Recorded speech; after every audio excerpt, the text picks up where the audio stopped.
तर पब्लिक शेगावला आला होता रमा भाऊचा देव मामलेदार बँड आणि बँडनं काय माहोल केला तुम्ही व्हिडिओ शेवटपर्यंत नक्की बघा.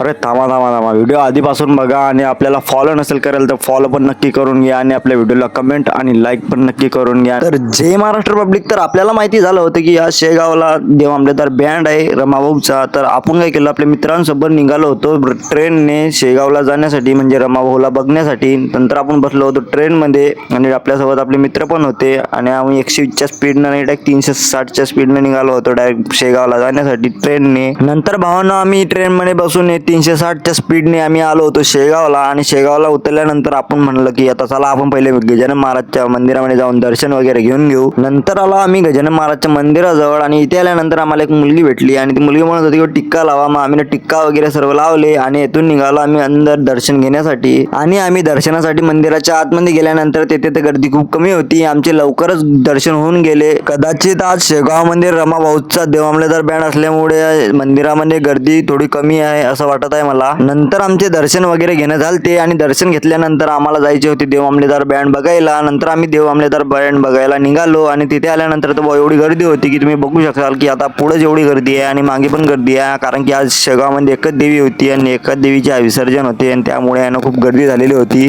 आणि रमा भाऊचा बँड म्हटल्यावर म्हणजे गर्दीचा विषय हार्डच असतो. आणि भावांना तुम्ही फक्त आपले व्हिडिओ पाहताना आपल्याला फॉलो नाही करत तर आपल्याला फॉलो नसेल करेल तर फॉलो पण नक्की करून घ्या आणि आपल्या व्हिडिओला लाईक आणि कमेंट पण नक्की करून घ्या. आणि आता बघा तुम्ही आता रमा भाऊचा बँड आणि देव मामलेदार बँड तुम्ही एन्जॉय करा. काय माहोल केला देव मामलेदारने.